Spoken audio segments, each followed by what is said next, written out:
Boleh jauh. InsyaAllah.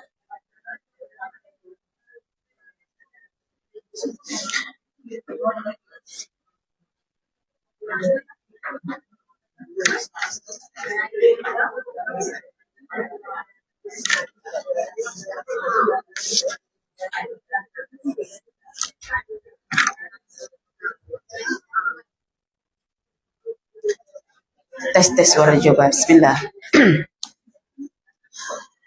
Bismillahirrahmanirrahim. Assalamualaikum warahmatullahi wabarakatuh. Innal hamdalillah nahmaduhu wa nasta'inuhu wa nastaghfiruh wa na'udzu billahi min shururi anfusina wa min sayyiati a'malina. May yahdihillahu fala mudilla lahu wa may yudlil fala hadiya lahu. Asyhadu an la ilaha illallah wa asyhadu anna Muhammadan abduhu wa rasuluh. Rabbi shrah li sadri wa yassir li amri wahlul 'uqdatam min lisani yafqahu qawli. Rabbi zidni ilman warzuqni fahman. Allahumma inna nas'aluka ilman nafi'an wa rizqan tayyiban wa amalan mutaqabbalan wa na'udzubika min ilmin la yanfa' wa min qalbin la yakhsha wa min nafsin la tashba wa min da'watin la yustajabu laha. Allahumma arinal haqqa haqqa warzuqna ittiba'ah wa arinal batila batila warzuqna ijtinabah. Amin ya rabbal alamin. Tadi tadi ya di bawah ini dimaklumkan sahabat kita Puan Shima meninggal dunia dalam keadaan mengejut tadi malam pukul 1. Ya, saya kenal baik beliau lah. Jadi rasa macam tes. Jadi rasa macam ya Allah, begitu tidak tahunya kita tentang ajal kita kan. Tapi bila tengok keadaan tu, kita akhirnya kena bersiap sedialah bilakah ajal menjemput kita. Karena kita tidak pernah mendatangi ajal kita, tapi ajal yang akan mendatangi kita. Dia mengejar kita laksana anak panah. Jadi sekarang anak panah itu sudah sampai tahap mana mendekati kita, kita pun tak tahu. Kita selalu menyangka yang mati itu orang-orang yang tua. Dan yang bertahan untuk jangka lama itu yang masih muda. Banyak tajuk buku bertemakan sebelum bunda tiada, sebelum ayanda tiada. Tapi mana ada tajuk sebelum ananda tiada? Kan? Jadi saya kata rasanya saya kena buat tajuk yang itulah. Supaya kita tak rasa menyesali dengan pemergian anak kita ketika kita sudah memberikan hak-haknya dengan baik dan sempurna secara maksimum dengan melihat apa tugas kita yang sebenarnya yang diinginkan oleh anak kita, dengan melihat apa sebetulnya tugas suami kita sebagai ayah kepada anak-anak kita, apa yang diinginkan oleh anak-anak kita kepada ayahnya. Dan nanti juga di sini akan dibincangkan tentang cintanya seorang ibu kepada anaknya yang anaknya telah meninggal dulu. Dan bagaimana cara ibu ini untuk berinteraksi dengan anaknya yang sudah meninggal. Itu dijelaskan. Jadi tidak ada istilah keterputusan. Yang ada adalah keterhubungan. Ya, karena kehidupan itu dibagi dua. Kehidupan di dunia dan kehidupan selepas di dunia. Kehidupan di dunia bersama jasad, tapi kehidupan selepas di dunia itu dia bersama dengan roh. Jadi nanti kita akan bincangkan di sini supaya kita optimis bahwa apa yang berlaku di dunia ini murninya adalah daripada aturan Allah yang maha baik, maha indah dan maha sempurna. Baik, hari ini kita akan belajar ya mentadabur hadis sahih Nabi Sallallahu Alaihi Wasallam. Insyaallah kita akan mentadabur hadis yang ke-974. Betul ya? Betul. Alhamdulillah betul. Suara macam mana? Okey, okey. Okey, sebab suara ustazah itu sudah besar. Coba kalau ustazah punya suara sangat comel, halus, lembut, memang semua peserta akan terbawa dalam mimpi yang indah. Suara ustazah nanti macam jadi angin-angin sepoi. Tak apa, sekarang suara ustazah macam kilat yang membangunkan semuanya. Baik, dibuka kitabnya masing-masing. Hadis yang ke-974 ya, buku silsilah hadis jilid yang ke-1 ya. Buku ini hanya menghimpun saja hadis-hadis yang sahih. Untuk akhirnya ustazah kena refer syarah-syarah hadis dalam kitab-kitab yang lain lah untuk memahamkan apa yang kita baca dalam bentuk teks di sini. Bismillahirrahmanirrahim. An Mahmud ibn Labidin qala Rasulullah sallallahu alaihi wasallam inna akhwafa ma akhafu alaikum asyirkul asghar. Qalu wa ma asyirkul asghar? Qala ar-riya'u. Yaqulu Allah azza wa jalla li ashabihi dzalika yaumal qiyamah idza jazan nasa bi a'malihim.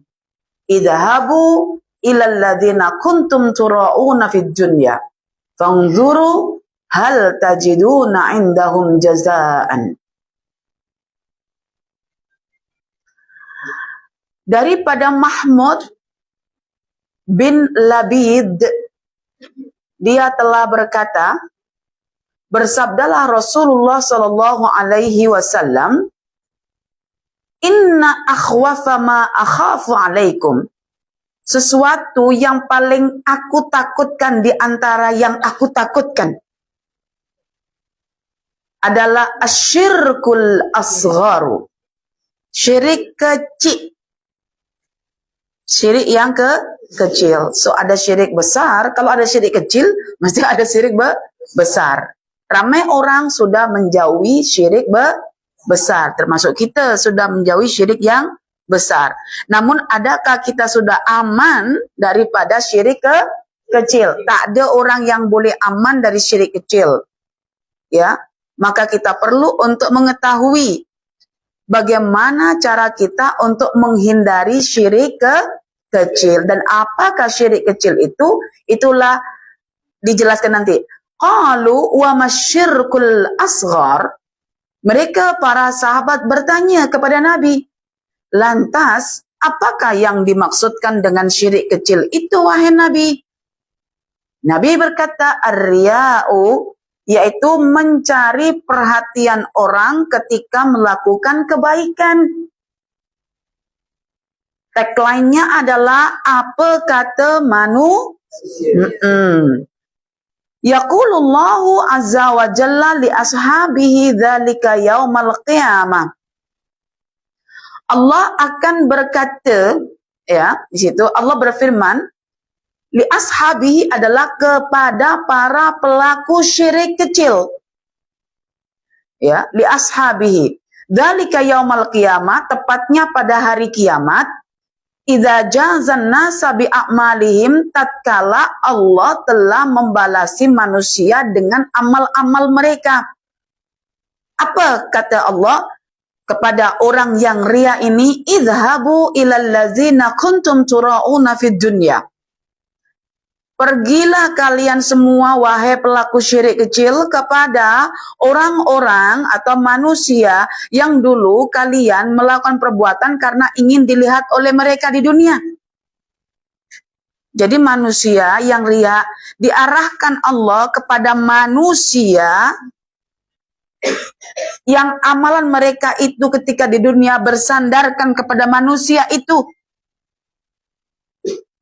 Fangduru hal tajiduna indahum jazaan. Kata Allah, kau tunggu pada manusia itu, kau tengok, kau dapat tak balasan yang terbaik di sisi mereka itu, yang kau melakukan kebaikan karena untuk mereka. Jadi Allah tidak membalasi dengan pahala. Sebab orientasi ketika manusia buat baik di dunia itu adalah untuk manusia. So nanti kita akan merefleksi kehidupan kita. Kalau sekarang ini misalnya kita sudah berumur 50 tahun, 60 tahun, 70 tahun, kita refleksi tahun-tahun sebelumnya itu. Dalam setiap amal yang sudah kita lakukan, adakah murni berorientasikan Allah sebagai satu-satunya Tuhan yang kita sembah? Atau kita menduakan Allah, bahwa dalam masa yang sama kita memang bertuhankan Allah, tetapi kita juga bertuhankan manusia dalam urusan kebaikan-kebaikan yang kita lakukan. Kalau kita ternyata merefleksi dalam kehidupan kita, melihat semula kehidupan-kehidupan kita di masa lalu, dan ternyata kita masih melakukan kebaikan atas dasar manusia, segera bertaubat kepada Allah sebelum ajal menjemput kita. Dan harapnya apa yang sudah kita buat, karena kita tak tahu, dan ia merupakan kebaikan, diangkat Allah sebagai pahala, dan dibersihkan Allah daripada riya karena kita bertaubat. Jadi Islam itu sebetulnya memudahkan urusan kita dalam masalah meraih pahala. Apa yang sudah lewat-lewat kita buat baik, tapi kita masih bodoh lah.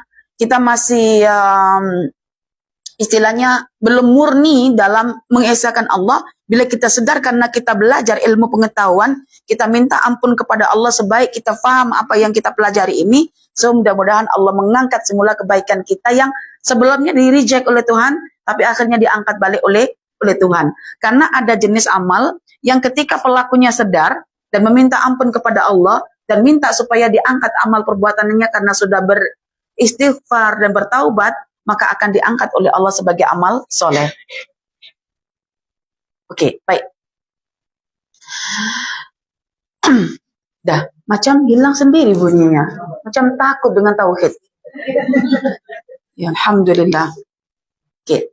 Jadi hadis ini diriwayatkan oleh Mahmud bin Labid. Jadi Mahmud bin Labid ini meriwayatkan daripada Rasulullah Sallallahu Alaihi Wasallam bahwa Rasulullah itu sangat takut. Sangat takut. Maknanya ada perkara-perkara yang ditakutkan oleh Rasulullah kepada umatnya. Tetapi ada di atas ketakutan itu yang lebih menakutkan. Mengapa lebih takut? Karena sifatnya itu jarang diketahui, jarang ternampak, jarang terlihat. Maka Nabi mengatakan, inna akhwafama. Kalau sudah akhwafama itu yang terpaling aku takutkan, ya, daripada yang aku takutkan. So patinya ketakutan lah di sini.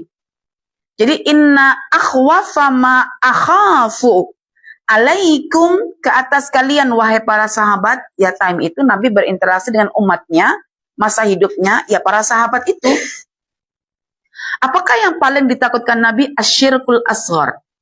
Bayangkan kalau kita tidak belajar hari ini tentang sesuatu yang terpaling ditakutkan oleh Nabi, tapi kita merasa teraman dengan sesuatu yang ditakutkan oleh Nabi. Kontras, betul tak? Nah, ketika Nabi takut pada sesuatu dan sangat ketakutan dalam bab ini, maka hal ini memunculkan persoalan dalam hati para sahabat. Lalu diungkapkan dalam bentuk lisan. Qalu wa ma dzalika ya Rasulullah? Apa itu asyirkul asghar? Oke, maka Nabi menyebutkan ar-riya. Oke, sampai di sini kita paham bahwa syirik kecil itu namanya riya. Riya itu dari asal kata ro'a, yaitu melihat.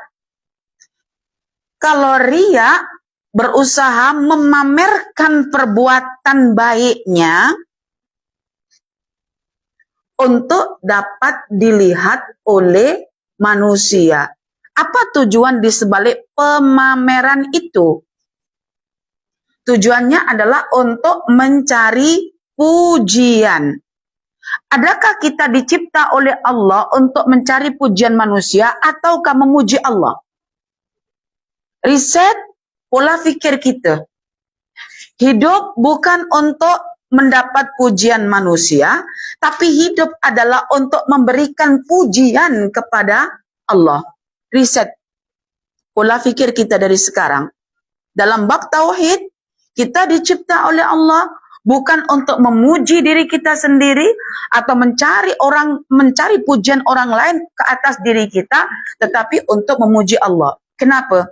Allah itu sempurna, Allah itu indah, Allah itu baik. Jadi Allah lah yang layak untuk dipuji. Kita diliputi oleh banyak kekurangan. Karena itu Allah menciptakan kita dengan dibekali syahwat yang sentiasa akan mengajak kita untuk mencintai dunia sehingga kita terlajak buat benda jahat. Allah menciptakan pada diri kita hawa, dorongan untuk menyesatkan diri kita sehingga kerap kali kita tersesat. Allah menciptakan dalam diri kita jiwa, yaitu nafsu, yang sentiasa terprovokasi oleh benda-benda buruk, termasuk bisikan-bisikan syaitan. Jadi, kita lebih banyak melakukan dosa. Kita lebih banyak tergelincir dalam kehidupan, tersesat, buat kejahatan. Lalu kita mencari pujian manusia. Apakah kita layak mendapatkannya? Kalau seandainya ada kebaikan dalam diri kita, orang lain nampak ke kita, sesungguhnya bukan karena kita orang baik, tapi karena Allah menutupi keburukan kita. Allah yang menutupi keburukan kita, seolah-olah yang terserlah dalam diri kita adalah kebaikan kita. Lantas, bila orang lain memuji kita, lantaran Allah tunjukkan baiknya kita, tutup aib kita, maka pujian orang kepada kita itu adalah pujian yang patut kita respon dengan mengucap Alhamdulillah, bukan thank you so much ya. Thank you so much atau makasih, itu hanya akan menisbahkan pada diri kita, memang aku itu baik, baru tahu ke engkau. Kan? Kalau memang aku baik, baru tahu ke engkau. Selama ini kau tak tahu aku baik ke? Sehingga kau tak pernah puji aku ke? Begitu kan? Terima kasih kau telah faham aku. Bahwa aku begitu baik kan? Jadi kadang ibu-ibu, bapak-bapak juga begitu. Ya, ibu ini tak jahat kepada kamu nak. Ibu ini baik. Lesannya aja yang jahat. Tapi hatinya baik. Ayah engkau itu pun baik.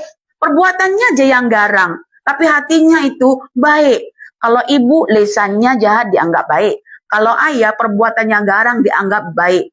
Intinya semua parent nak membaikkan dirinya di depan anak supaya anaknya memuji terus-terusan ibu bapanya.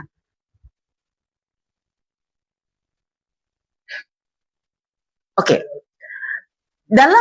Dalam satu ungkapan para imam dan juga para alim ulama, jika ada manusia yang memuji kamu, ketahuilah sesungguhnya Allah lah yang menutupi aibmu sehingga nampak kebaikanmu. Karena itu pujilah Allah ketika ada orang memujimu. Jadi kalau misalnya saya kata, cantik akak hari ini, cakap apa? Jangan thank you so much. Cakap apa? Alhamdulillah.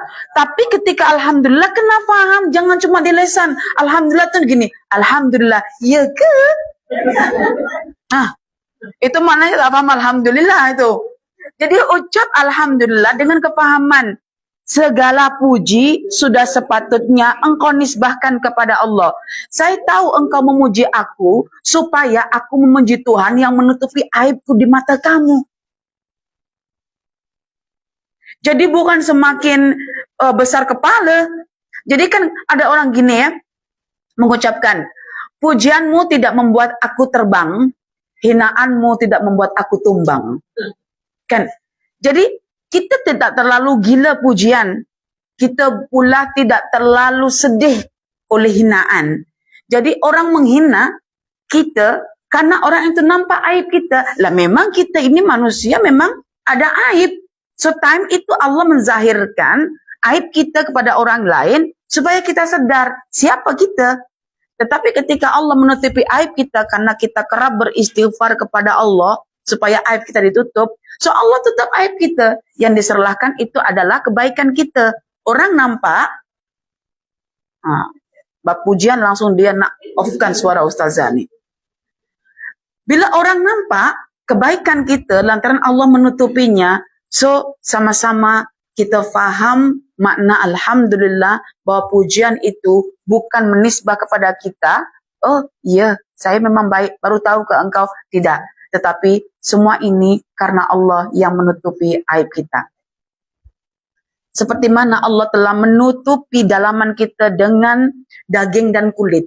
Coba puan-puan, saya kata ya, coba puan-puan bercermin, bayangkan Allah tidak menciptakan kulit untuk menutupi daging kita, dan Allah tidak menciptakan daging pada diri kita, lalu bercerminlah, apa yang nampak di situ?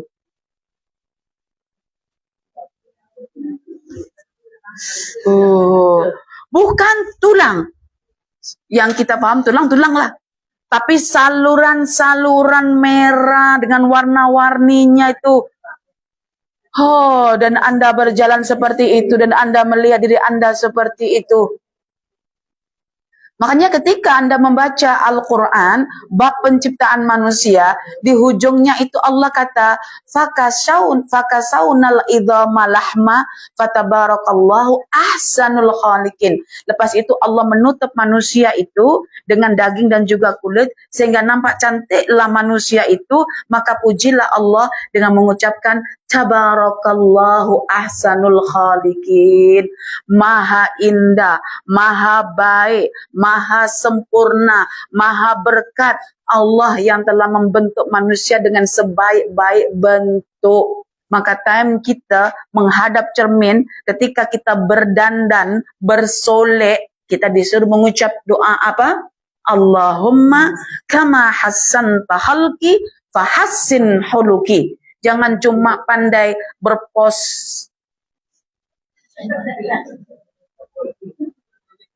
Pusing-pusing kan?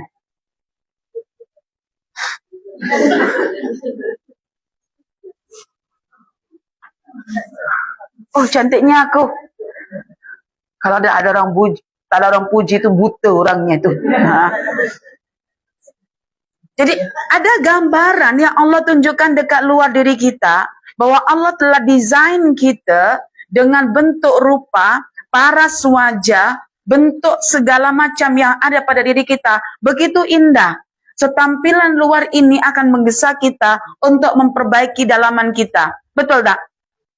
Iya, karena itu saya yakin perempuan-perempuan di sini tak ada yang keluar tanpa tidak menggosok tudungnya atau jubahnya. Kecuali memang ironless katanya. Itu bagi orang pemalas, las yang mengatakan dirinya super sibuk, buk. Kan? Karena ingin tampil secara zahirnya itu lurus, mus, indah, bersih. Tapi itu gambaran dekat luar yang akan menggesa kita untuk tampil yang indah dari segi dalaman. Karena Quran juga telah menyebutkan pakaian ada dua. Warishan walibasut taqwa. Ya, jadi ada pakaian luar dan ada juga pakaian dalam.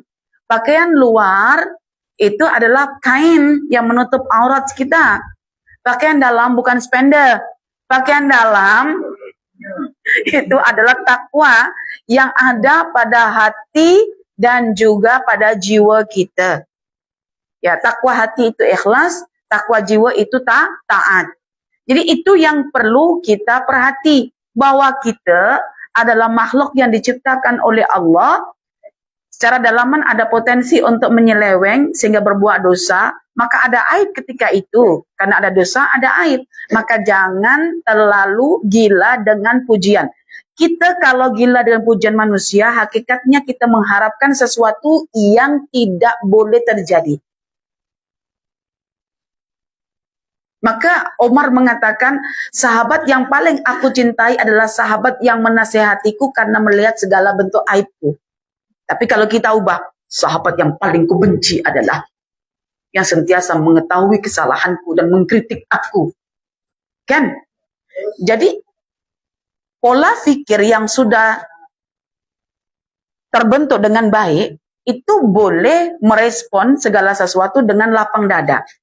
Orang yang paling merasa benar dengan dirinya sendiri, paling baik dengan dirinya sendiri, tak mau disalahkan dan tak mau ditegur, itu adalah orang-orang yang dalam masa hidupnya akan mengalami kehancuran. Karena itu kita berdoa kepada Allah, semoga Allah lapangkan dada kita, ketika ada orang lain mengetahui keburukan kita, dan mereka sayang kepada kita untuk mengingatkan kita, lalu kita sami'na wa ata'na, mendengarkan dengan penuh seksama dan berusaha untuk melaksanakan nasihat tersebut, maka ini ciri orang yang akan menuju kepada kejayaan. Maka kita berdoa kepada Allah agar mata kita tidak fokus untuk melihat kebenaran pada diri sendiri, tapi lebih fokus melihat kebenaran pada orang lain. Kita berdoa kepada Allah agar mata kita lebih fokus untuk melihat aib dan kekurangan diri sendiri, tapi masa yang sama lebih fokus untuk melihat kesempurnaan dan kebaikan pada orang lain. Sehingga kita sentiasa haus dengan nasihat dan sentiasa terangsang atau termotivasi untuk melakukan kebaikan sebagaimana orang lain berbuat baik yang kita nampak. Jadilah mata lebah, jangan jadi mata lalat. Oke, mata lalat itu macam mana? Yang sentiasa akan mengarah kepada kotoran dan hinggap di situ. Kalau lebah akan sentiasa untuk melihat bunga, indahnya bunga, dan dia akan makan, mengisap di situ. Saya tanya, pernahkah Allah mewahyukan kepada lalat untuk mengisap bunga? Tidak. Tetapi kita kena sadar, dalam Quran Allah mengatakan Allah telah memberikan wahyu kepada lebah untuk mengisap saripati bunga. Jadi, kalau mengisap saripati bunga itu atas perintah wahyu, kita yang diperintahkan wahyu untuk mengisap ilmu-ilmu Al-Quran dan juga As-Sunnah, ya kita buatlah. Insya Allah kita akan menjadi mata lebah. Ya. Orang yang bermata lalat itu ketika diberi nasihat, dia akan tersinggung. Dan orang yang bermata lebah itu ketika diberi nasihat, maka dia akan lapang. Iya. Ya. Jadi kita tak boleh memaksakan orang itu untuk menerima segala bentuk nasihat. Karena barangkali orang itu memilih untuk menjadi mata lalat. Nah, itu yang perlu kita paham. Kita tidak mampu untuk memaksakan orang lain untuk menerima apa yang kita pandang baik atau apa yang kita nasihatkan. Tetapi ketika mana kita tidak mampu untuk memaksakan orang lain, kita berusahalah untuk memaksakan diri kita agar boleh menerima kebaikan. So, dalam ilmu psikologi disebutkan bahwa orang yang sangat gila dengan pujian itu adalah ciri-ciri orang yang berpenyakit jiwa. Dan boleh menciptakan anxiety. Ya. Ya. Dan itu ria ini sebetulnya sudah dihakis oleh salah satu ayat Quran yang kita baca sehari semalam paling minimum 17 kali, yaitu ketika kita menyebut iyyaka na'budu wa iyyaka nasta'in. Iyyaka na'budu wa iyyaka nasta'in. Hanya kepadamu aku menyembah, bukan kepadamulah aku menyembah. Bukan aku menyembah kepadamu, tetapi hanya kepadamulah aku menyembah. Maknanya kita hanya menjadikan Allah sebagai satu-satunya yang kita sembah. Kita tidak menduakan Allah. Mengapa? Siapa sahaja yang menduakan Allah dengan mencari pujian, maka Allah akan campakkan dalam hatinya satu penyakit namanya ru'bah, yaitu ketakutan. Bahasa kita adalah anxiety. Sanulqi fi qulubil ladzina kafaru ru'ba bima asyraku. Allah akan berikan dalam hati orang-orang yang menyekutukan Allah itu satu penyakit namanya ar-ru'b, yaitu ketakutan. Siapa saja yang menyekutukan Allah, sebetulnya dia dalam ketakutan. Karena barangkali ia akan dapat pujian ataupun tidak. Makanya khusus untuk perempuan yang sangat performance vision, yang terpaling performance vision, ya, tolong ingat bahwa tujuan kita hidup dengan tampilan-tampilan kita bukan untuk mencari pujian manusia. Kalaupun ada orang memuji kita, kita anggap je mata dia kabur. Bayangkan, ustazah yang sudah 45 dianggap ustazah masih muda. Sejak bila umur 45 itu dianggap muda? Ustazah muda lah dibandingkan aku. Ya, kalau dibandingkan lah kan. Tetapi umur 40 tahun itu sudah masuk fasa prasenja. Ya, permulaan senja. Tapi Ustazah kan bukan 40 tahun, sudah 45 tahun depan tuh. Tahun depan. Bocoran umur. Jadi sama kalau saya juga mengatakan, nak, Umi sudah tua. Janganlah macam itu Umi cakap. Umi masih muda, belum jatuh lagi. Matang perabun tak nampak tuh, dah jatuh dah. Ini dah nampak ke belakang nih. Tapi pandai-pandai lah tak begini kan. Saya tak nampak. Jadi bukan kita terus kata, oh iya ke muda. Apa suplemennya? Apa tipsnya anti-aging gitu kan? Kita yang terpesona dengan pujian tuh begini ya, tips anti-aging. Mengiyakan pula tuh pujian. Kalau ada orang puji kita, tolonglah jangan kita langsung meraihkan dengan mengatakan begini ya, tips saya. Ketika malam saya awal kali tidur, lepas isyak terus saya tidur. Bangun pagi itu, saya mandi tak menggunakan air hangat, air fresh sejuk je. Maksudnya air yang bukan daripada ais lah, maksudnya air yang tadi malam itu. Karena di situ ada proses pengembunan. Embun itu sangat bagus untuk kulit kita. Macam-macam lah kita buat itu.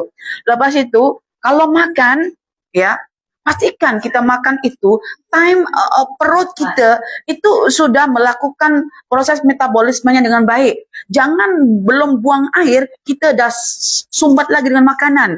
Oke, kalau pagi minum madu sekian gitu ya, dengan hangatnya sekian. Tunggu prosesnya keluar, makan. Sayurnya begini. Rendam dulu pakai ini. Jadi kita macam mengiyakan pujian itu dan akhirnya kita lupa bahwa kita sebetulnya sudah ada pada fasa senja. Jadi akhirnya kita lupa dengan kematian, seolah-olah umur kita panjang. Bila sakit, kita tak boleh terima. Kenapa aku sakit? Aku kan masih muda. Jadi, saya nasihatkan untuk perempuan-perempuan. Dan perempuan ini ada satu penyakit dalam rumah tangga. Dan saya ketika berinteraksi dengan ramai jamaah itu, ada jamaah yang statusnya sebagai kakak sulung. Dia mengeluhkan adik-adiknya. Ataupun adik yang belajar ke Ustazah, dia mengeluhkan kakak sulungnya. Contohlah, saling mengeluhkan saudaranya. Jadi, Ustazah, saya ada saudara yang dia sebetulnya tengah stres. Dia stres karena dia sangat ingin penghargaan dan pujian daripada suaminya. Ustazah, tak payah dia, kita orang pun. Tapi suaminya itu tidak pernah mau menghargai setiap pekerjaan yang dilakukan. Jadi dia stres. Dan saya melihat pada tahap kemurungan sudah. Oke? Tengok nih, riak dalam rumah tangga ya. Saya bagi tahu ya. Jadi kan tadi riak itu pekerjaan yang dari hati, tapi kita tak mudah terselamatkan daripadanya. Dan saya katakan majority ya, perempuan ingin dihargai suaminya dan suaminya juga betul-betul ingin dihargai oleh istrinya. Suaminya menuntut agar istrinya mengatakan kepadanya, "Bang, aku bangga punya suami seperti engkau." Bangga. Itu yang ingin didengar oleh para suami kepada istrinya. Dan istrinya juga gila pujian pada suaminya. Ya, gila pujiannya apa? Bukan cuma, "Ma, engkau semakin cantik," itu biasa. Tapi, "Ma, engkau betul-betul wanita yang luar biasa. Boleh menguruskan rumah tangga dengan jayanya. Mama penat ya, mama capek ya."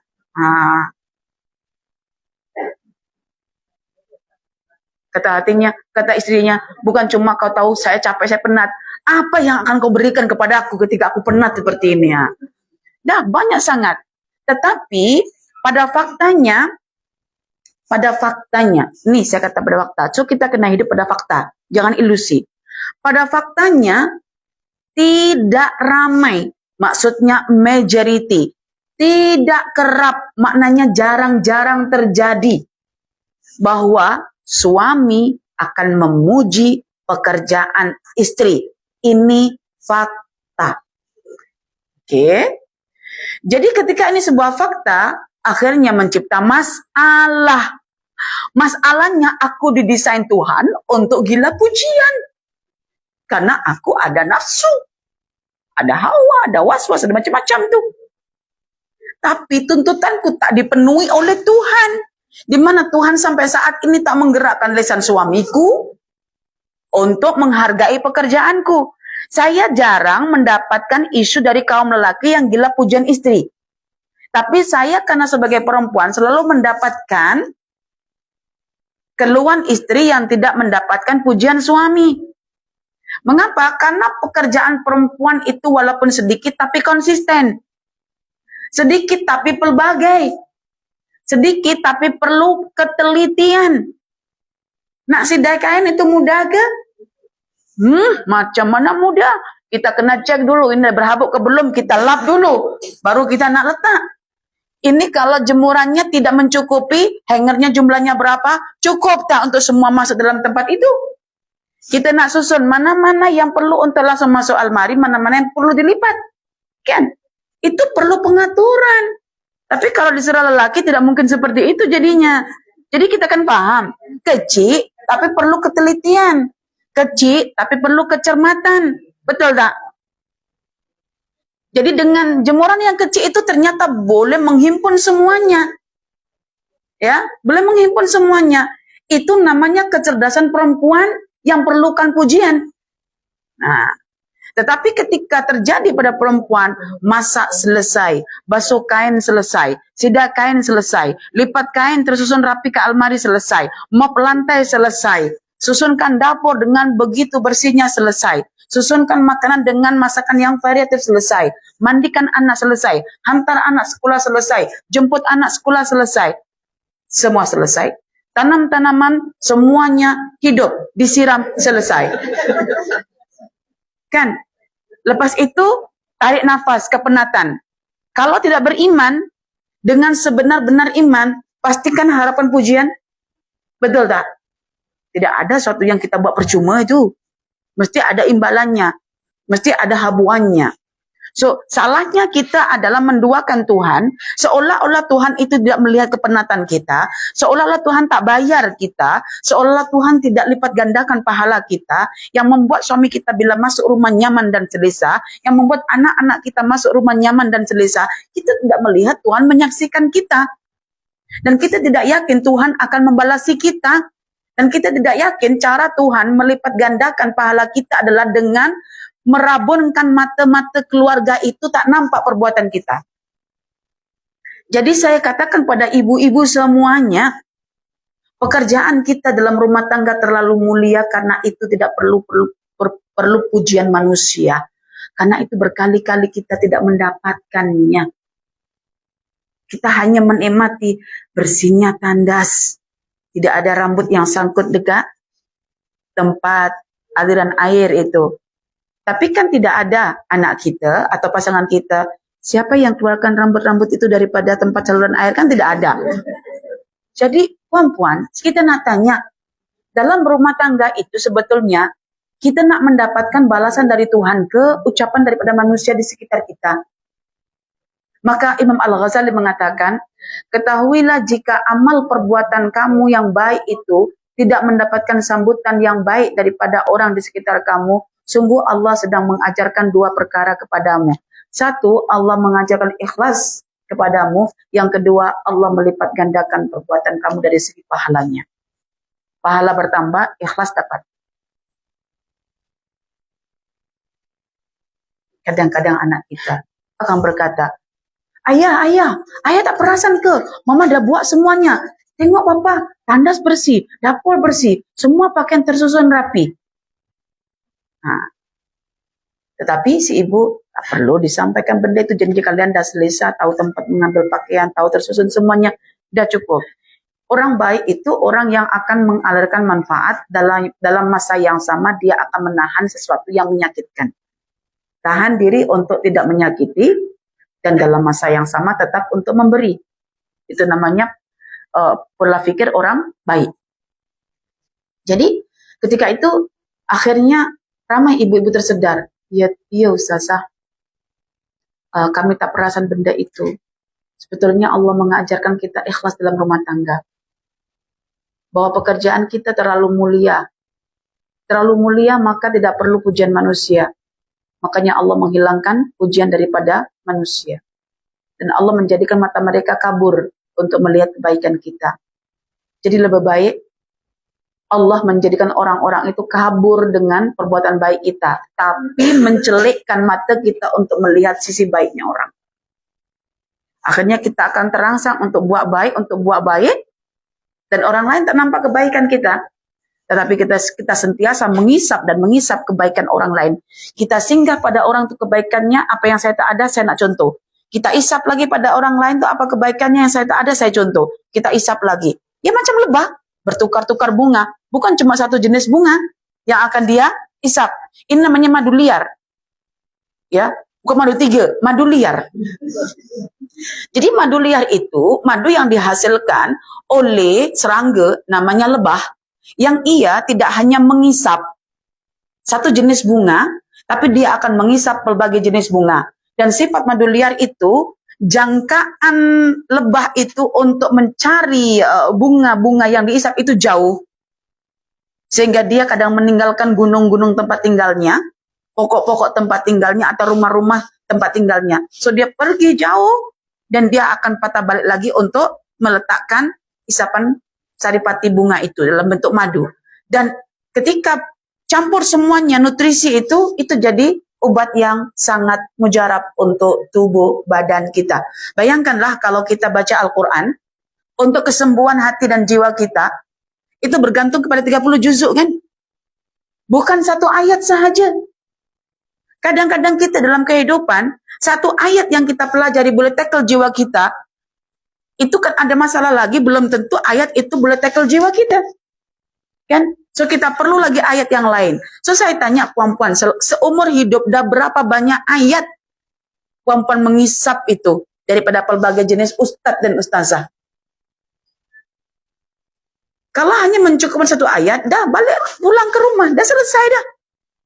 Kan? Itu menunjukkan puan-puan secara fitrah juga didesain oleh Allah untuk mencari banyak petunjuk. Lebah juga begitu, mencari banyak jenis saripati bunga untuk menghasilkan madu yang berkualiti. Makanya kalau misalnya kita lihat, lebah itu diternak, hanya mengisap satu jenis bunga sahaja, itu tidak lebih baik daripada madu yang dihasilkan oleh lebah liar. So lebah-lebah liar ini yang menghasilkan madu liar itu sangat mahal harganya. Oke, lah sama lah puan dekat rumah pun mana pernah sebulan masak satu jenis menu. Takkan ayam terus, nanti berkotek terus dekat rumah itu. Berkokok terus nanti. Kan? Bosan kan? Ya, kadang satu hari pun tukar menu. Paginya ini, siangnya begitu kan? Kita nak tukar. Karena kita terdiri daripada banyak unsur, ya. Jadi makanan yang kita serap pun kena mengandungi banyak unsur. Ada kaliumnya, ada protein, ada karbohidratnya, ada magnesiumnya, ada zincnya, ada potasiumnya, ya kan? So kita variatif dalam mengambil nutrisi untuk tubuh badan kita agar anasir dalam badan kita semuanya terlengkapi, terpenuhi dengan nutrisi-nutrisi yang kita asup tadi itu, yang kita makan dan yang kita minum tadi. Nah, itulah Al-Quran. Maka Al-Quran diibaratkan seperti al-ma'dubah, yaitu jamuan, makanan atau hidangan yang pelbagai. Jadi ingat ya, wahai perempuan, kita belajar hadis ini untuk diri kita tahu. Nanti pulang-pulang, anak ke ibu, ayah ke pasangan ke yang tidak memuji pekerjaan kita terus tackle jiwa kita bahwasannya pekerjaan kita terlalu mulia untuk dilihat oleh manusia, hanya cukup dilihat oleh Allah. Karena itu Allah mengkaburkan mata-mata orang di sekitar kita sehingga tak nampak kebaikan kita. Itu satu nikmat yang luar biasa sehingga kita tidak gila akan pujian. Dah, jadi ingat ya, riya itu penyakit. Penyakit bukan penyakit tauhid gitu saja, tapi penyakit psikologi yang mendera semua manusia ketika tidak mengesahkan Allah, ketika menduakan Allah. Dan ingat puan-puan semuanya, Allah itu super jealous. Jangan difahami manusia aja yang jealous. Istri jealous kat suami sehingga melindungi suaminya dengan doa-doa ketika melepas suaminya misalnya.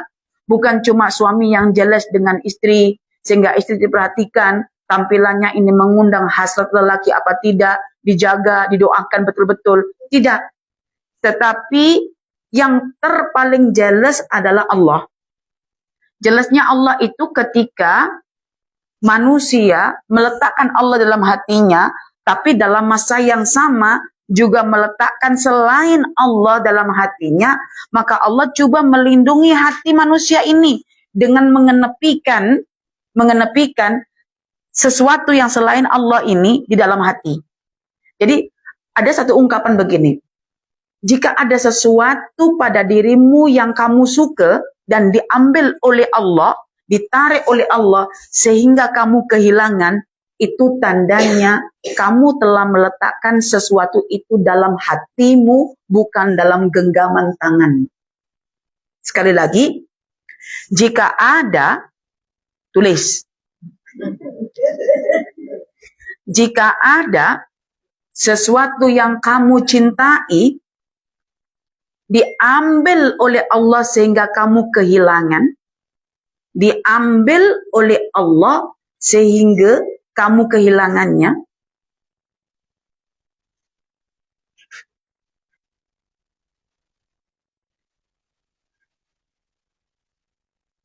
maka ketahuilah sesungguhnya kamu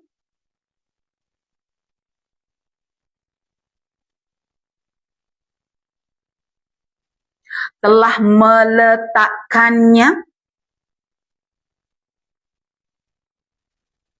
di dalam hatimu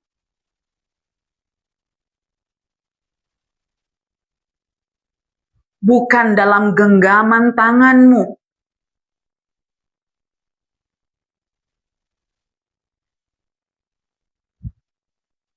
Karena itulah Allah mengambil darimu.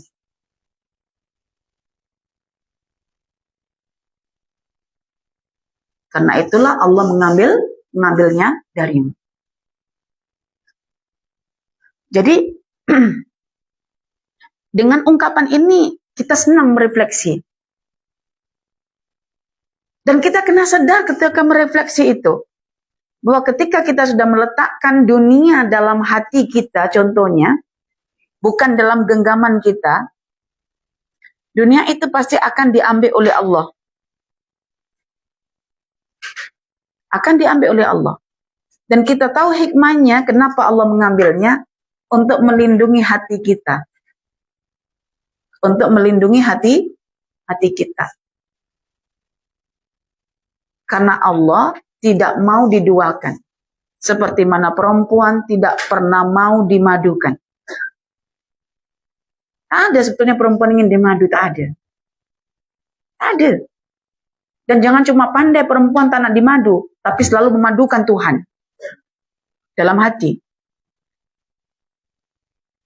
Jadi akhirnya kita paham bahwa sesuatu yang diambil oleh Allah karena kita telah meletakkan dalam hati kita. Dan kita tahu Allah itu jealous.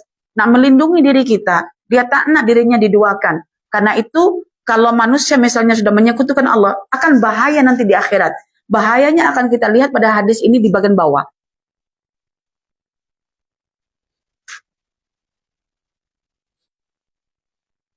Hidup itu macam mengharungi lautan. Pastikan jangan engkau masukkan air lautan itu ke dalam perahumu. Karena nanti dia akan tenggelam. Betul tak? Maknanya jangan masukkan dunia dalam hatimu. Nanti kamu juga akan tenggelam. Jika kehausanmu itu mampu puaskan dengan seteguk air, kenapa nak didatangkan banjir? Cukup untuk minum, selesai. Isu dalam hidup ini bukan melimpahnya sesuatu, tapi cukup dengan sesuatu. Dalam hidup ini bukan kuantiti yang kita kejar, tetapi keberkatannya yang kita kejar. Ramai orang, kualiti harta bendanya melimpah. Kuantiti harta bendanya melimpah. Tapi Allah haramkan kecukupan. Sehingga dia melakukan tindakan-tindakan penyelewengan, korups, rasuah.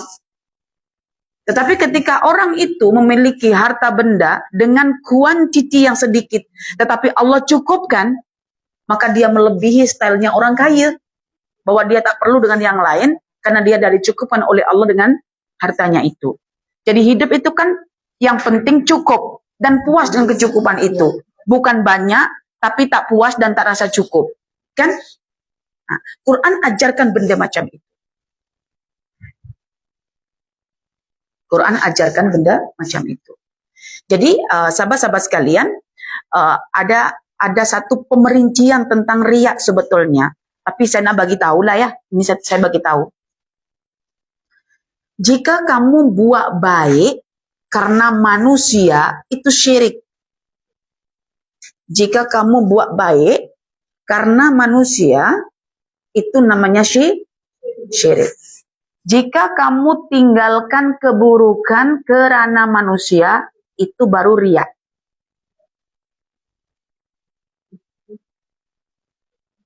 Itu sampai ada ulama yang memperincikan begitu. Kan hidup itu kan buat dan tinggal. Betul tak? Buat yang baik, tinggal yang buruk.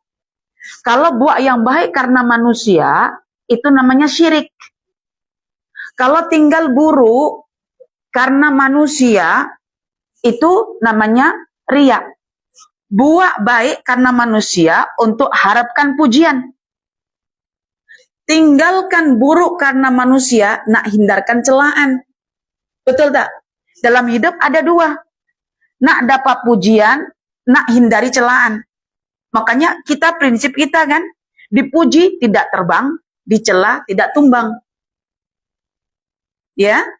Boleh difahami di sini? Boleh. Jadi sampelnya mudah. Ya kita buat sesuatu yang kita nggak baik. Contoh apa? Berinfak. Tetapi hanya untuk konten. Supaya orang nampak. Infaknya dekat mana? Dekat surau. Diambil gambarnya itu. Kononnya nak provokasi orang supaya berinfak. Dia lupa ke infak dalam hadis Nabi itu sampai tangan kiri saja. Kawan tangan kanan itu dia tak nampak. Tak taunya dia konten kan, dia live pula dia. Lepas itu alasannya pandai. Manusia ini kan hidupnya pandai beralasan. Walaupun faktanya diketahui oleh dirinya sendiri bahwa dia itu riya. Tapi dia kata, nak provokasi manusia supaya juga ikut berinfak. Sedangkan infak itu hatta ya'lamu yaminu. Shimalu. Sehingga tidak diketahui oleh tangan kirinya. Atas tangan kanannya yang menghulurkan. Maknanya kalau infak itu gambarannya begini, perempuan. Kan orang berinfak itu kan maknanya tangannya di atas. Orang yang diberi infak kan tangannya menghulur dekat bawah. Jadi kalau berinfak tuh jangan begini. Gini. Ini simbolik untuk menyembunyikan. Kau kiri jangan nampak gitu. Gini. Maksudnya apa? Kalau kamu berinfak tangan je tak nampak, tangan kiri nih, kawan tangan kanan baik nih, partner dia, gini tau. Pas tuh gini. Hatta la ya'lam shimalu. Sehingga tidak diketahui oleh tangan kiri dia. Terus begini. Oke, begini. Oke lah, Ustazah, kita buat tangan kiri dekat belakang. Tak nampak. Tapi depan itu kameramen. Lebih jahat daripada tangan kiri itu. Dan disembunyikan kat sini, ikutkan hadis Nabi. Tak taunya ada kameramen kat depan. Pas diviralkan.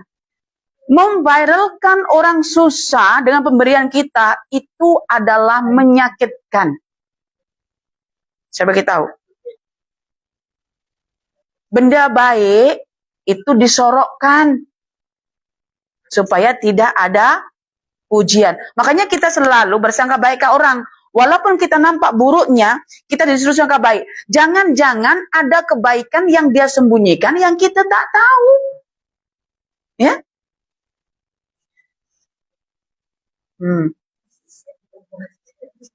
Pakai ini kalau mengajar pakai body language juga ya, bahasa badan supaya paham. Kalau saya nak perjelaskan lagi, dalam lagi itu nanti bagian atas itu apa, bagian bawah itu apa. Tapi saya tak jelaskan di situlah. Kena. Siapa nak? Oke. Pusing lagi ya. Time kita ini kan yang viral lah ya, nih kita ambil contoh kebaikan yang viral lah ya. Time kita berinfak yang kita begini. Huluran kita itu diibaratkan seperti hujan. Infak yang kita berikan karena dari atas itu seperti hujan. Karena hujan itu sifatnya turun dari atas ke bawah. Betul kan? Dan Nabi sudah mengatakan, al-yadul ulya khairum minal yadis suflah. Tangan yang di atas itu lebih baik daripada tangan yang di bawah. Tapi nanti jadi terbalik. Tangan di bawah lebih baik daripada tangan di atas yang ada kameramennya. Oke, itu macam hujan. Dicurahkan. So, ada yang menerima. Oke? Yang menerima sebetulnya adalah hati orang itu. Makanya dia tersenyum atau tidak, itu bergantung kepada keadaan hati itu. Time kita memberikan macam hujan, oke? Dataran yang kita berikan itu namanya hati. So, jangan sakiti hati orang itu. Biarkan air hujan itu masuk ke dalam hati orang tersebut, sehingga boleh menumbuhkan pokok-pokok yang rindang. Pokok-pokok yang rindang itulah yang akan mengukuhkan hati seseorang. Jadi pemberian kita itu harapnya boleh memberi manfaat kepada orang tersebut, dan jangan sekali-kali menyakiti orang tersebut dengan mengiklankan kepada khalayak ramai atau mengkontenkan pemberian itu untuk dapat like and share. Jadi itu ibaratnya orang memberi dari atas itu seperti hujan. Kalau hujan maksudnya ke dataran. Dataran yang tinggi akan menyerap sehingga ada pokok-pokok yang rindang. Ketika turun hujan secara fakta, turunlah pujian daripada manusia, tidak akan menjadikan runtuh dataran itu karena telah dikukuhkan dengan pokok-pokok yang rindang tadi itu. Tidak berlaku keruntuhan tanah, tidak berlaku banjir ataupun erosi. Itu yang kita nak buat. Tapi ketika orang itu dapat, kita pun dapat. Kita memberi, tapi hati kita dapat pahala. Pahala dalam hati kita. Kita selalu paham kan, dosa itu dalam hati kita kan, efeknya. Mana ada yang memahamkan pahala itu pun dekat hati kita. Lawan dosa itu adalah pahala. Kalau dosa ada dalam hati kesannya, pahala ada dekat mana? Dekat hati juga. Dan pahala itu yang diibaratkan seperti pokok-pokok yang rindang tadi itu. Jadi kalau ada pokok-pokok yang rindang, itu yang akan menguatkan hati kita. So, hati kita akan dikuatkan dengan pahala. Hati kita akan dirapuhkan dengan dosa. Maka dalam surah Ali Imran ayat 150, kalau tidak silap ya, itu disebutkan, para sahabat itu sempat dipesongkan oleh setan karena masih ada kesan dosa dalam hatinya yang belum mereka pertaubatkan. Jadi dosa itu yang akan menggugurkan, meruntuhkan hati seseorang. Tetapi pahala itu yang akan mengukuhkan hati seseorang.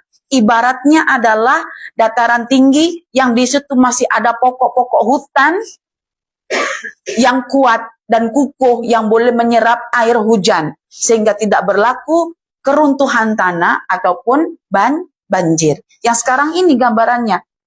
Banjir di mana-mana. Apa yang terjadi? 10,5 juta hutan telah ditebang dekat wilayah Sumatera. Maka dari Aceh, Medan sampai ke Padang, semuanya banjir total. Itu mungkin kita tengok fenomena alam, tetapi kita boleh gambarkan dalam diri kita, andai kata kita betul-betul tidak mengorientasikan perbuatan baik kita semata-mata karena Allah, memang kita akan mengalami keruntuhan seperti tanah runtuh, kebanjiran seperti tanah yang banjir itu. Nah, jadi tebang pokok. Pokok-pokok ditebang. Bayangkan, dan Indonesia adalah nomor 2 terbesar sedunia dalam pembalakan hutan.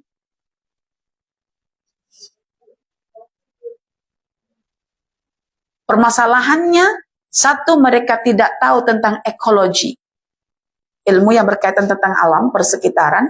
Yang kedua, mereka sendiri tidak dapat mengontrol jiwa yang tidak pernah puas dengan kekayaan. Karena itu yang saya ajarkan, bukan kuantiti harta yang kita nak capai dari Tuhan, tetapi kecukupan daripada harta yang Tuhan berikan kepada kita. Kata Ali, jika seteguk air boleh membuat kamu hilang dahaga, kenapa engkau nak air yang melimpah? Kan isunya cukup kan? Itu isu. Nah, tapi kita tidak memahami isu. Kita memahami adalah kerakusan jiwa manusia. Oke, baik.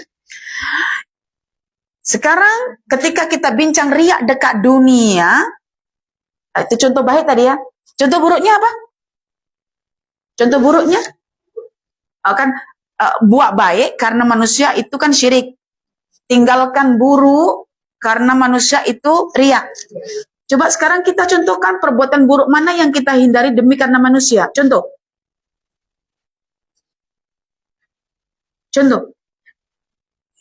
Saya contohkan ya. Saya contohkan. Ada accident.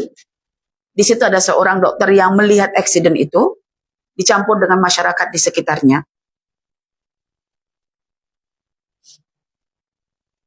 Dokter itu diketahui oleh ramai orang sebagai dokter.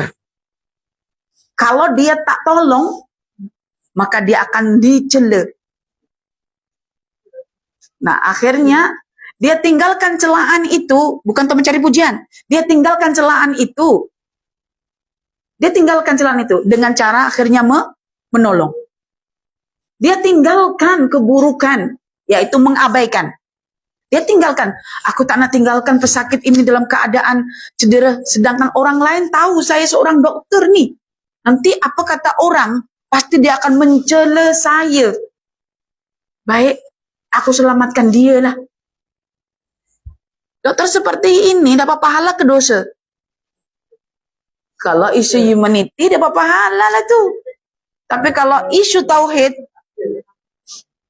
kan tengoknya zahir menyelamatkan nyawa. Padahal yang paling tahu dokter itu. Dia terpaksa melakukannya karena kalau sampai viral, dokter itu diam, tidak mau menolong, maka akan terjejas nama baik kedokterannya itu. Kan? Hati-hati sekarang nih. Doa aja sama Allah, ya Allah kaburkan aku untuk melihat kebaikanku sendiri dan celikkan aku untuk melihat keburukan diri sendiri. Sebab falsafahnya manusia ini kan gajah di pelupuk nampak tidak, gajah di pelupuk mata tidak nampak walau sebesar itu, semut di seberang lautan itu nampak walau sekecil itu. Maksudnya keburukan kita walau sebesar gajah di mata sendiri pun tak nampak, tapi keburukan manusia walaupun sekecil semut di seberang lautan pun nampak. Jadi kita tak nak jadi mata langau, kita nak jadi mata lebah. Mata lebah itu detail. Kita pun tak akan tahu ada saripati bunga kalau kita tak belajar tentang masalah lebah. Betul tak? Makanya kebiasaan saya waktu kecil itu kalau sudah bunyi-bunyi dekat sini kan, sedangkan nenek belum lagi kirim makanan kan, cari bunga-bunga itu, buka begini, itu udah boleh menghilangkan lapar. Nah, jadi dulu kita, masa dulu ya, sangat naturalis, betul-betul alami.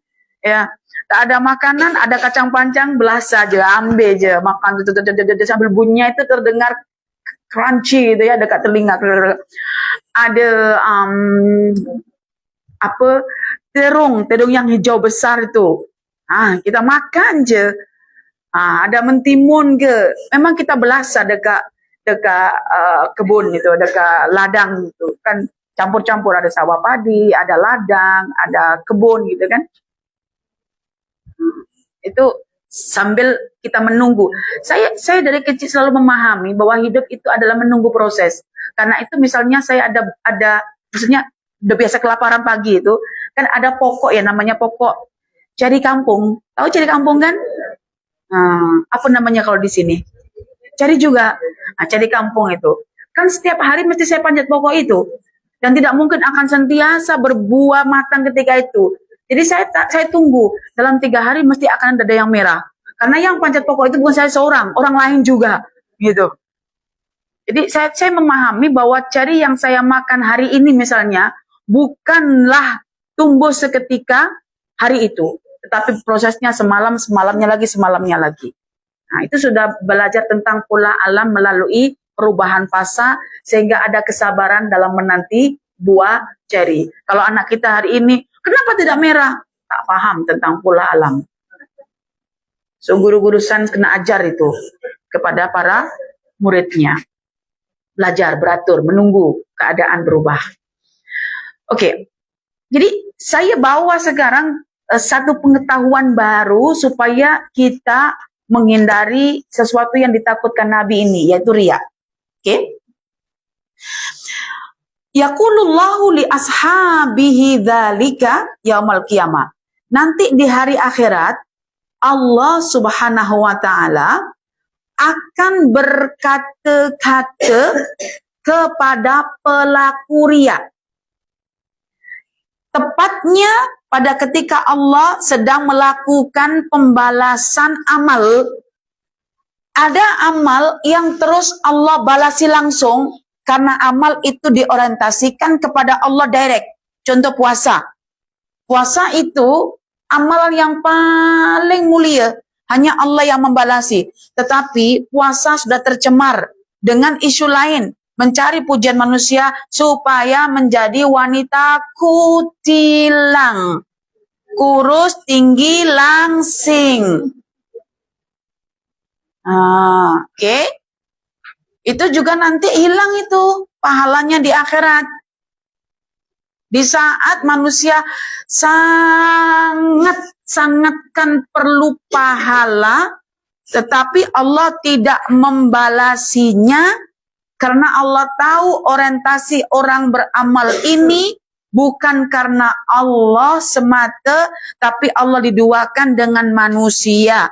Ketika itulah Allah giring manusia ini kepada manusia, dan manusia yang menjadi orientasi perbuatan baiknya tidak mampu mendatangkan secebis pahala pun. Dan time tidak mampu memberikan pahala itu, yang menunggu pahala ini sangat fakir dengan pahala, sangat berhajat dengan pahala.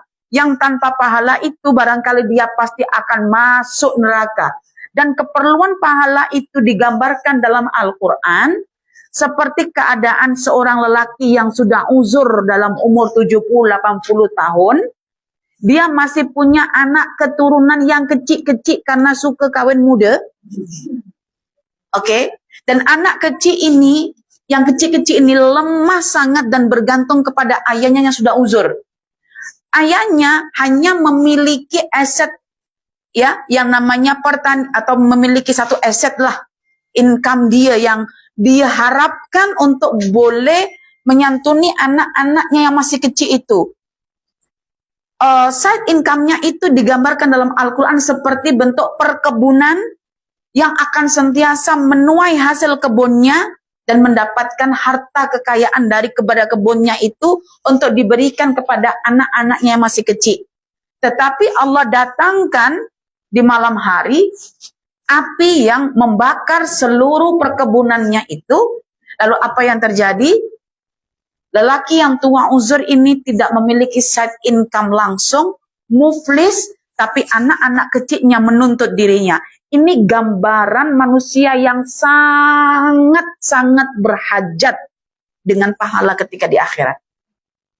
Dan itu Allah gambarkan betul-betul dalam Al-Quran surah Al-Baqarah. Ayat 266 ke macam mana itu. Tentang masalah infak, masalah sedekah. Masya Allah. Bayangkan kita lah ketika itu misalnya, yang sangat memerlukan pahala untuk selamat daripada neraka. Yang neraka itu di atasnya terbentang jalan menuju surga. Kita nak sampai surga melalui pahala kita, tetapi ternyata kita tidak mendapatkan pahala. So kita tetap meniti sirat, tapi kita akan terjatuh juga. Lantas bagaimana solusinya? Ketika di dunia kita baca hadis ini, jom kita berdoa kepada Allah agar Allah menghindarkan kita daripada riya maupun daripada syirik. Buat baik karena manusia dihindarkan, tinggal buruk karena manusia pun dihindarkan. Oke. Bayangkan itu kita. Lalu Allah katakan, idhabu ilal ladzina kuntum turauna fid dunya. Pergilah engkau wahai fulan kepada manusia yang dulu ketika kamu buat baik atau buat buruk, tinggalkan buruk, buat baik. Karena manusia dihalau Allah menuju ke manusia itu. So nanti ada fenomena manusia jumpa manusia. Wala'iyadzubillah, kita berlindung kepada Allah, kita tidak digiring oleh Allah menuju manusia. Tujuannya digiring untuk apa? Untuk mengenangkan masa lalu manusia, betapa ketika di dunia itu mereka menduakan Allah. Dan sesiapa yang menduakan Allah, maka orang ini akan digiring oleh Allah kepada sesuatu yang dengannya dia menduakan Allah. Maka digiringlah manusia kepada manusia. Pertanyaannya, adakah manusia di akhirat boleh memberikan pahala kepada manusia? Tidak. Kalau begitu, amal-amal soleh yang kita lakukan di dunia ini, adakah untuk mengejar pujian manusia? Tidak. Suami kita, walaupun sayang kita, cinta matilah kat kita pun. Bila kita buat amal karena suami kita, bukan kerana Allah. Lalu kita stres karena suami kita tak puji amal baik kita. Suami kita pun tidak akan mampu memberikan pahala kat kita di akhirat. Maka bersyukur ketika harapan demi harapan dikandaskan oleh Allah. Berharap suami nanti puji dikandaskan. Berharap lagi suami puji dikandaskan. Coba refleksi. Memang suami kita itu faham tentang kita totally ke? Tahu tentang apa yang kita buat ke? Tahu peluh kita yang menetes ketika kita bekerja dekat rumah ke? Suami kita kan dekat luar bekerja juga. Yang kita juga bekerja. Tolong masing-masing pekerjaan itu karena Allah. Bila karena Allah, tidak ada masalah hati dalam rumah tangga itu. Kan? Tapi kalau misalnya Allah nampakkan mata kita, melihat kerja-kerja pasangan kita, tidak ada masalah bila kita juga memujinya. Tapi kalau tak nampak macam mana? Jangan menuntut untuk dipuji. Jadi dari awal kita sudah digagalkan oleh Allah untuk mendapatkan penghargaan daripada orang di sekitar kita. Itu tandanya Allah tak berkenan sebetulnya dengan kita yang mengharapkan manusia. Jadi Ustazah, kalau ada manusia yang stres sampai kecil hati karena tidak ada penghargaan daripada manusia, itu maksudnya apa? Maksudnya dia telah menjadikan manusia dalam hatinya. Maka ditarik oleh Allah. Pernah dengar kisah Nabi Ibrahim alaihissalam? Pernah dengar Ustazah? Kisahnya apa? Kisahnya adalah dia disuruh untuk menyembelih Ismail. Ulama mengulas, termasuk Al-Imam Ibnu Qayyim Al-Jauziyah dalam tafsir Al-Qayyumnya, tatkala kehadiran Ismail di usia remajanya merasuk dalam hati Ibrahim alaihissalam, ya, merasuk dalam hati Ibrahim. Tatkala Ismail alaihissalam sudah masuk fase remaja, dan kehadiran Ismail itu betul-betul sudah merasuk dalam hatinya Nabi Ibrahim, maka Nabi Ibrahim bermimpi supaya menyembelih anaknya. Maksudnya Allah jealous dekat hati Nabi Ibrahim. Kau kan kekasihku, jadikanlah aku sebagai satu-satunya kekasihmu. Maka jangan kau letakkan harta anakmu dalam hatimu. Maka disuruh untuk menyembelih. Ketika dia sanggup menyembelih, sanggup dan tidak terkilan. Itu tandanya Ibrahim mampu sudah memposisikan anaknya dari hati menuju genggaman tangannya. Ini pengajaran. Maka akhirnya Allah menggantikan Ismail itu dengan biri-biri. Maka setiap Idul Adha itu ada kurban. Tetapi ketika bincang tentang kurban khutbah pada Idul Adha, perbincangannya cuma begitu je tentang sembelian. Bagaimana nak melihat sisi keikhlasan, sisi kejelasan Allah, sisi tauhid. Itu yang perlu untuk disampaikan supaya related with kita punya keadaan, psikologi kita, dengan hati kita, dengan jiwa kita. Banyak orang yang terdera dalam penjara ujian manusia. Tapi manusia berlomba-lomba untuk menjadi deraan dalam penjara lisan manusia. Tolong jangan letakkan dalam penjara lisan manusia. Hari-hari kita hanya update status, update gambar, update tulisan, update apa sahaja hanya untuk masuk dalam penjara lisan manusia. Penjara lisan manusia itu hadir dalam bentuk komen-komennya yang membuat kita semakin besar kepala.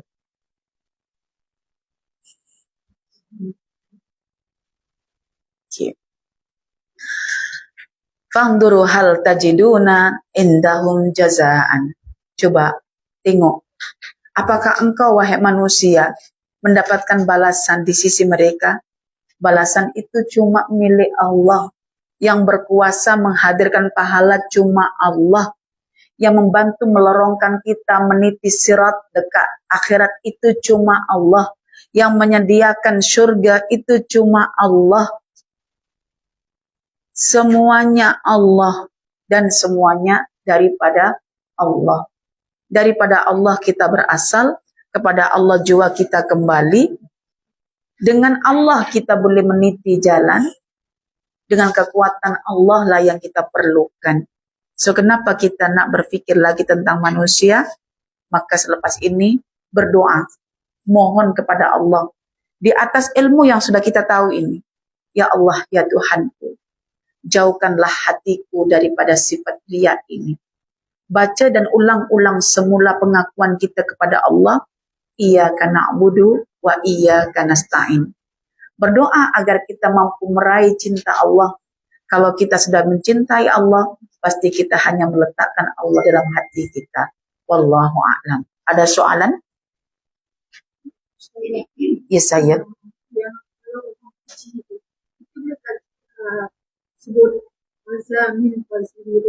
Itu boleh. Hadza min fadli rabbi. Tapi saya nak kata puan-puan semuanya, jangan cuma di lesan. Hadza min fadli rabbi. Ini semua bukan daripada usahaku. Tapi ini semua daripada kurniaan Allah. Aku cuma berkehendak, kekuatan untuk meraih sesuatu itu datangnya daripada Allah. So dalam ungkapan hadza min fadli rabbi itu juga termasuk kita menisbahkan pujian kepada Allah. Ini adalah cara yang aman sebetulnya agar kita tidak seperti Qarun, bahwa ketika Qarun yang merupakan umat Nabi Musa diberi oleh Allah limpahan harta, dia mengatakan ini semua berasal daripada pengetahuanku tentang cara menjadi seorang jeleris, ya, pakar emas gitu. Tetapi dia lupa dengan hadza min fadli rabbi.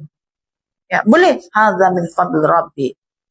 Alhamdulillah alladzi bi ni'matihi tatimmus shalihat pun boleh.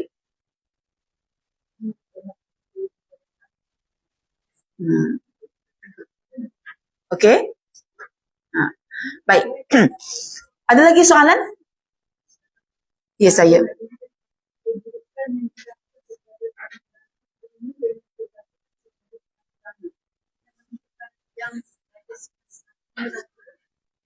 Yang mana? 951. Oh, oke, 95. Oke.